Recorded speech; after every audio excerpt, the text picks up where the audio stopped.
Half a second. Ladies and gentlemen, welcome back again to another edition of The Fight Guys. Today we are in Canoga Park, California, and returning cast is... It's a secret. Steven Correño, back KO Artist Sports. Dominic Verdine of RingTV.com and IFL. And Hank Lundy. and Mike Wazowski from... Yeah, I've never lost a fight. I'm Hank, a.k.a. Hank Lundy's never lost a fight. You know? Mauricio Herrera, I'm coming for you. Frederick Hawthorne. I said that in your hood. And as you can see, today's special guest is John Molina Jr., the Gladiator. The Gladiator. Yeah. Or as I like to call him, the comeback. And the only reason why is because most of the guys here on the panel had him... We already lost one. Going against... had him losing going against the Ruslan, so we can talk about that first. Wait, most of the guys, so who was the brave soul that was with me? Oh, okay. That would be me, sir. Right. That would be me. That was the brave one. Although I was kind of stupid enough not to give Joey money to put money on you in New York. I told you guys. No, it's not. I told you what was money going to where your happen. mouth is, bro. I don't know how much you were on him if you didn't put any money on it. I don't No, know. Joey left. Joey left, so I couldn't do anything about it. I know a lot of people across the world were sending me pictures of their winnings, of their tickets. Oh, nice. For me. They're like, thank you. And I've been the underdog on many occasions. Matter of fact, the facilitator himself, another big thank you over there, part of the team. I got some cash on you. Hey, How much? Everyone paid out. That's to be, yeah, a lot of people got paid out really well. No, it's good. It's good for boxing, man. That's what boxing's all about. The underdog, the one punch could change a fight, the guy that all of a sudden started boxing and he's known to be a brawler. So that's what boxing's all about. It's the intrigue that people enjoy and love. That's why boxing's exciting. Now let's talk about that because, like I said, we call you the comeback, or I'll call you the comeback because at the end of the day, there's been so many times you came back. You came back against Mickey Bay. We all saw what happened to you when you fought on the Ward Dawson undercard. Yes. It's just like so many people have counted you out, but yet you come back. You continue to make a career for yourself. Again, talking about the Ruslan one, a lot of people had you down on that one. And obviously, the week that we're in right now, it was supposed to be Fight Week this week. Yes. A lot of people thought that you were going to be fighting Danny Garcia this week at the Staples Center this weekend on Saturday, and obviously that didn't go through. Matter of fact, the fight is on. I don't know if you guys heard about it. We're fighting this weekend at Staples Center. So, you guys show up, be there, get your popcorn ready. We'll be selling tickets outside the gate. Yeah. No, but you were supposed to be fighting Danny this weekend, and it just never came about. And, just talk to us about how frustrating that is, because obviously after a Ruslan victory, you became Terrence Crawford's mandatory, but you also wanted this big fight. To me, it's not frustrating because we're gonna fight. It's just, and whoever you put my name in the hat with, it's gonna be exciting, regardless. And the fans know that. I believe that's why I've been always where I'm at. But no, it's not frustrating. I mean, I believe the powers that be need to iron out some details. When those get ironed out, the fight will happen. If it's gonna happen, it'll happen. You mentioned that one punch can change it all. Yeah. Now, in the fight against Ruslan Provodnikov, it wasn't one punch, it was your boxing skills. Something that we haven't seen in a very long time. In 10 years. I've been pro for 10 years, you're known to be a puncher, and Yeah. you're known to maybe sometimes fall behind the cards and then pull out the knockout. But this time you actually showed that you can box. Well, you're able to jab and go to the body. You're able to do some things that I hadn't seen in years. Yeah, actually, no, and of course the whole world was surprised. They said that it was like, it felt weird saying outbox and my name in the same sentence. So I agree with that. I mean, but I gotta attribute that to my my new trainer and Shadid Saluki and Kamal Saluki. I think they, he settled me down. He realized, hey, you have that sword. It's always there. You don't have to go find that sword. I don't have to refine your power. I don't have to teach you power. I gotta teach you the basics. I gotta teach you how to box. And given that, and when I actually trust somebody, you got to trust somebody. Think about it. I got with Shadid, and 7 months later, I'm fighting Ruslan Provodnikov. It's not like, okay, we're gonna test the waters and go in there. We're fighting a guy who's AKA, the boogeyman that no one wants to fight. And we knew what we had. I knew if push come to shove, if he wants to bang it out, firepower, let's do it. I'm game.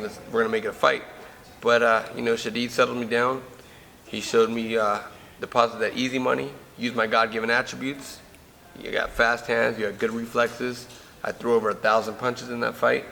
I don't think since my fight anyone's thrown 1,000 punches, especially in my weight division or the weight division just north of me, which is welterweight.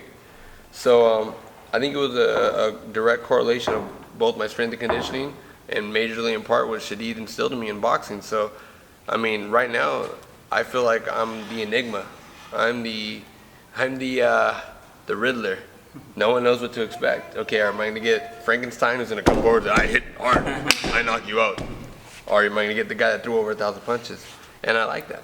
I like that intrigue. So they don't know how to prepare for me. How are you gonna prepare for me? Good luck. But I'll see you that night. I was kind of talking about that and talking about the potential Danny Garcia fight.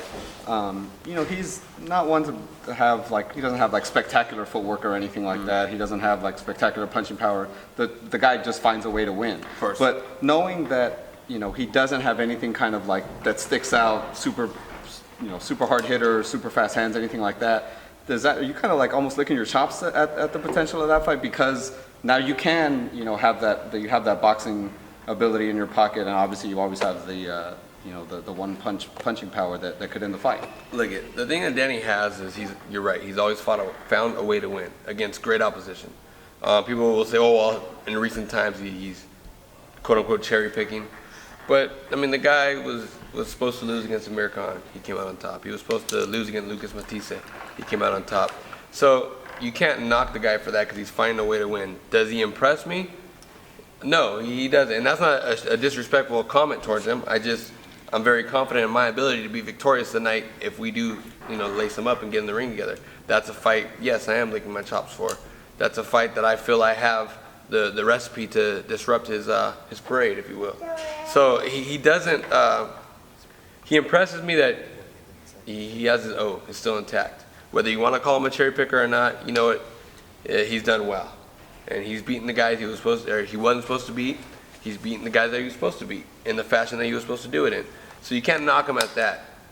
But I'm very confident if that fight does happen, if Angel and Danny decide to make that fight happen, we're going to have another Ruslan Provodnikov, John Molina, in the fact that I'll be the underdog and I'll be victorious.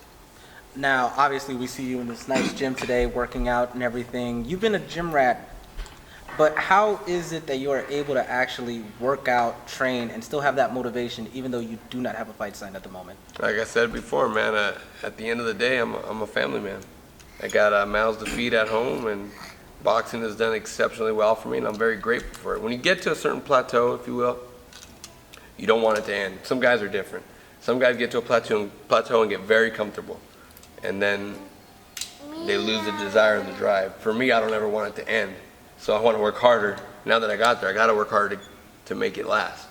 So it's very easy to get motivated or to stay motivated. I'm very grateful that I do have a family like that, because if I was single and then I started doing well, maybe I wouldn't be as focused as I am. So everything happens for a reason. Whether you believe in God, Buddha, Allah, I don't know, whatever you believe in, everything happens for a reason. I believe someone higher up is orchestrating this. So.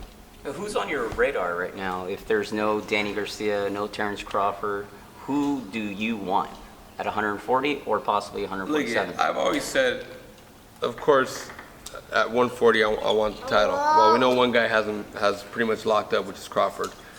I don't know if Crawford's going to stay at 40. I don't know if he's going to go to 47. To me, the smart business move is for him to go to 47, because that's where the more lucrative fights are for him. Mm-hmm. There's Ricky Burns, who I'm now the #1 contender in the BA. So, and Ricky Burns, again, I don't want to knock him, but I think he's a very beatable champion. And, of course, I want the strap. I would want the strap. But if I'm not going to get the strap, I think I need, it's either 40 or 47. I'm a big guy. I'm a big guy at 40, and I think I'm a big, strong guy at 47 as well. Matter of fact, I don't think Danny's a true welterweight himself. Right. I mean, the guys that he's fought in are guys that weren't natural welterweights. They were coming up, in Guerrero and Molina. But, with that being said, who's on my radar? If it's not for a strap at 140, I think 47 is, there's a lot of names that I could dance with, and it'll be intriguing. So I know they talked about Sean Porter at one time. I think Sean talked about that. Okay. I don't know the power. I think Sean brought it out, and me and Sean are good friends, and we're both competitors, so I think both of our names, again, if you put my name in the hat with any of those guys, it's going to be intriguing, whether it be Berto, whether it be Porter, whether it be, Terrence Crawford, whether it be Danny Garcia. I mean, these are names that you say these two names are going to fight, and people are going to be interested. And I'm game. I'm ready. I mean, come on. I've always been the guy that said, oh, well, let's see what Molina shows up, or, Lucas Matisse, oh, Molina's going to get fed to the lamb. That's another guy that's coming in. And before we decide to pack it all in, me and Lucas got to do it again, because I think the first fight was a great fight. I think the experience that I've gained now, I think that's a fight that I can definitely get him out of here, get him out of the fight. And that's no disrespect to Lucas Matisse. He did what he did, and he beat me. And I'm not making any excuses. It was a great fight. But it's another fight I would like to, that he's coming back at 47. We can do it again at 47. Allow me to suggest at least 2 fights. I know some people are probably going to say, these guys are on the downside. They're no longer viable options. But I wouldn't mind seeing a fight between you and Robert Guerrero, or possibly even Victor Ortiz. I don't know why. I think that fight could really sell, and I think it'd be an exciting one. That's interesting. But again, like I said, there's plenty of names out there. I see what you're saying. But after a victory, with all due respect to Victor Ortiz and Robert Guerrero, after a victory off of Ruslan Provodnikov, I don't think that's the direction we're going. From a business standpoint, I don't know that it makes sense. They're great fighters. Robert Guerrero is a good friend of mine, and I think he will be back. Maybe he took his quote unquote last fight too lightly. But again, this is boxing. Who bet against Buster Douglas when he fought Mike Tyson? You know what I mean? So it's boxing, and that's what happens sometimes. I think Guerrero's a great warrior. I think Victor Ortiz has a lot of question marks. I think he's got a lot to deal with outside of the ring. So I think there's a long track for him to come back, if he's going to come back at all.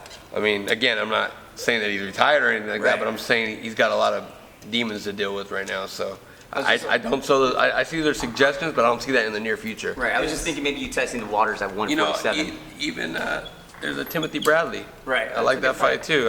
He's a great warrior, great champion. And I think he'd be a good fight. There's so many names out there. The list goes on and on. That's why I'm excited for 2017. I'm very excited for it. Is a name like Earl Spence Jr., he has, obviously in boxing circles, a big name, but he's kind of obviously on that, prospect before kind of becoming contender, kind of becoming, like champion. Like, is that a name that would interest you, or is his name still maybe kind of on a lower tier of guys that you're kind of looking at, guys more popular? Yeah, and again, it's no disrespect to Earl Spence. He's a hell of a fighter. I think the world of him. I think he's a great fighter. But again, you're right. I think there's steps in this game. I think and there's steps that he has to take, and he's making the right steps and the right moves. And then one day, if he stays at 47, because I know he's a big 47 pounder, he's actually a big middleweight, junior middleweight, if you want to be truthful. Down the line, when he gains more recognition, although he is very recognizable now, I don't want people to think he ain't on my level. No, I'm not saying that. That's not what I'm saying. What I'm saying is, from the business standpoint, his name doesn't make sense right now. And that's kind of the tough spot that he's in. And do I think he's a great fighter? Do I think he's going to be world champion? Absolutely. I think if he fights Cal Brook, I'm very intrigued in that fight, because he's the mandatory. Now that's a business move, because he's the mandatory to fight Cal Brook. Cal Brook might come down to 47, or Cal Brook might go to 54. But that's where I think where that's at. Right now, I think the lucrative names are like the Danny Garcias of the world. There's a lot of guys at 47. I would even like Pacquiao at 47 as opposed to Jesse Vargas. No disrespect to Jesse Vargas. I just think I'm more of a threat in the perspective of I'm a bigger puncher than he is. And again, Jesse, I know you go off and go crazy on everyone that you think they're down talking to you, but I'm just stating the obvious. I believe if you put our records together, I'm the bigger puncher. Granted, I am the smaller guy, quote unquote, in weight, but that's just what it is. Pacquiao, I think, is another name that's an action-packed fight. So there's a lot of names out there. Why are you talking more about fighting at 147? I know you said the more lucrative names are out there. You're a 140 pounder right now, and a 40-pound fighter. Going for that title, again, you're Terrence Crawford's mandatory. We don't know what move he's making next. Why speak about going up to 47 fighting those bigger names? Just to let the world know that I can do it if I need to. And again, if I'm staying at 40, it's got to be for that strap.